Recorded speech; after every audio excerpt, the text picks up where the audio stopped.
I've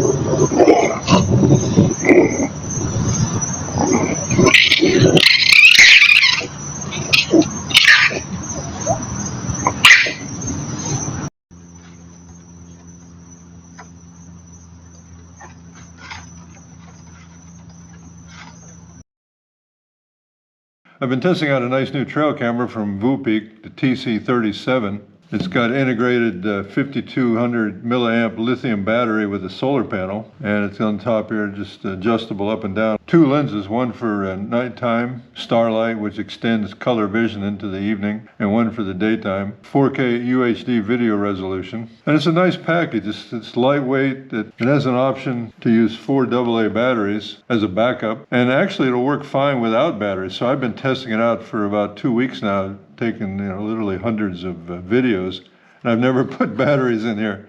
As long as you charge it up initially about 8 to 10 hours, and then you get it out and it gets enough sun every day to keep it going, you don't need batteries. But I would recommend putting in 4 AA batteries as a backup. It's a nice option to have that battery backup.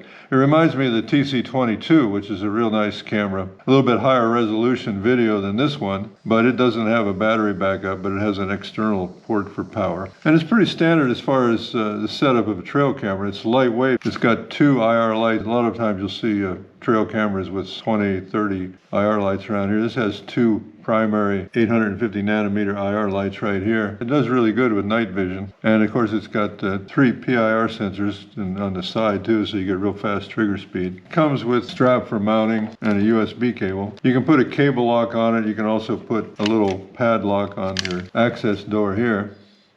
And then here you have your setup for your menu and your settings. You just put it into test mode. And you can set all the settings through the Trail Cam Go app, and I'll go over the app separately. But it's pretty straightforward, like many trail cameras. You just go on through your menu, set your mode, if you want to restrict it to a certain time of day, photo or video. In my case, I just have it set to video. You can do photo and video. Now, one thing to do, if you do set it to photo and video and you have something really interesting going on, you're going to miss that initial few seconds of the video. So that's why I usually leave it at video. Set your photo resolution and your video resolution up to 4K. Now I checked the bit rate on all of these, and the bit rates were similar, around the 10,000 kbps bit rate, which is not as high as, say, the TC22, which has a much higher bit rate, which means you're going to have a larger file size and a little more color depth and a little more resolution in your 4K video than this, but it just does a fine job with both nighttime and daytime video. It's always a trade-off between bit rate and file size. Photo series, you can take up to 5 pictures in a burst. Video length, you can actually set the video length up to 5 minutes, which is kind of nice if you have something going on. Now, of course, especially at nighttime, that's going to use up your battery. But that's a nice option to have, to be able to set the video to be that long. I usually default it to around 1 minute for me. Now it also has a nice option that some of the newer trail cameras from Vupic have, where it'll auto extend your video length. Say for example, you set a 1 minute video length, and at the end of that 1 minute there's still action going on. Then it'll continue to record until the PIR sensor detects that there's no more action, then it'll shut off. So that's a nice feature so you won't miss action. Audio recording, of course you want that on. The PIR interval, you can set it as low as 5 seconds, which is good. That means it waits 5 seconds before it resets.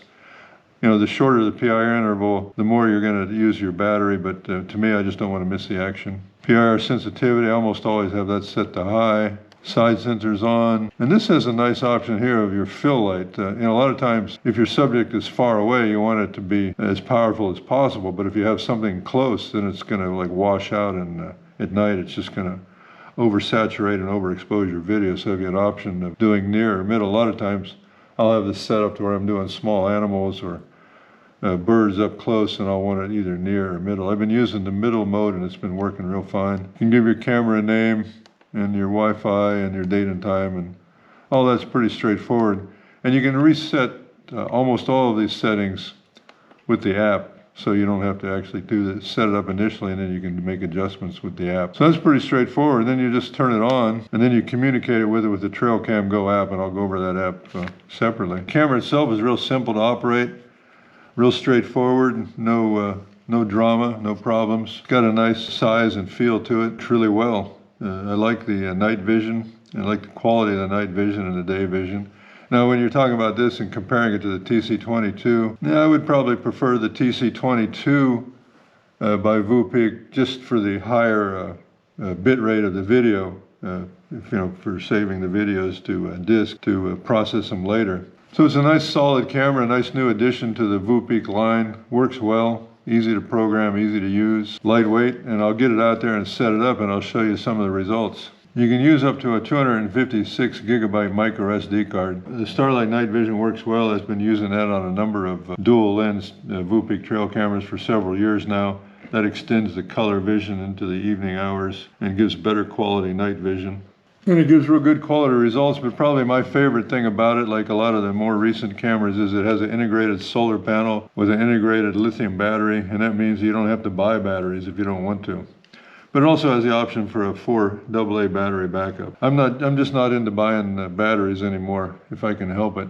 This really works well. I got really good battery life with it. Several days there I had over 700 videos that this recorded, enough solar during the daytime that the power has stayed strong. In fact, it's still at 100% after several weeks of using it. Been able to keep itself going without any battery backup, but I would recommend using the battery backup.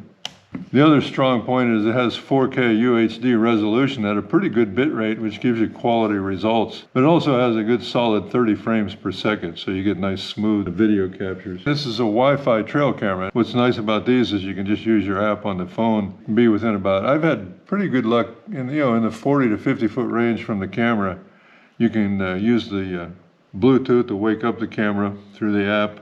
Then that turns on the Wi-Fi, and then you communicate with the camera through Wi-Fi like it's a hotspot, and then you can adjust the settings and transfer files and things like that, or make recordings. It's a Wi-Fi camera, but it works locally between your phone and the camera. But it makes it so much easier to manage and set up and check on it and make sure you have it pointed in the right direction.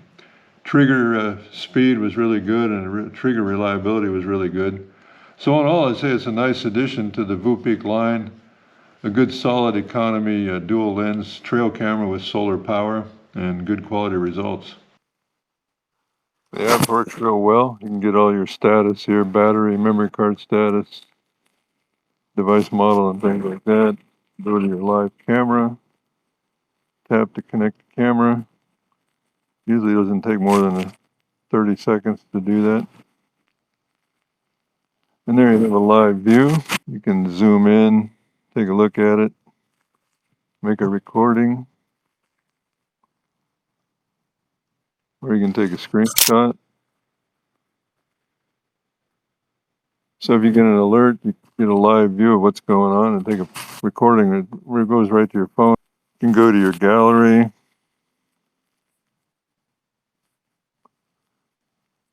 Where you can review all the pictures and videos you've taken and review them and also download them. And of course, when you do this, you have to be within, range of the Wi-Fi of the camera. Usually somewhere in the 40 to 50 foot range is about the limit for me. These are the ones that I've actually downloaded to my phone's database. Go back live, and you can go to your settings, device information, date and time, your memory card status, and you can turn on loop recording, which means if your memory card fills up, then it'll start to overwrite it. I keep that off because I don't want to lose any data. Of course, when you first get your micro SD card on the new camera, you want to format it, and then you push the format button there. Mode, I'm running motion detection mode.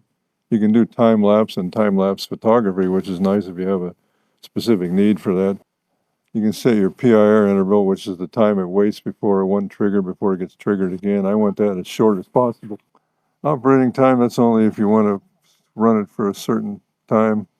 I have it on full time. Motion detection, high sensitivity, audio and display. You can adjust your microphone volume and your speaker volume, timestamp on or off. Device language, security, you can set a password and a factory reset. So yeah, it all works really well. Easy app to use. And there we're back to the beginning.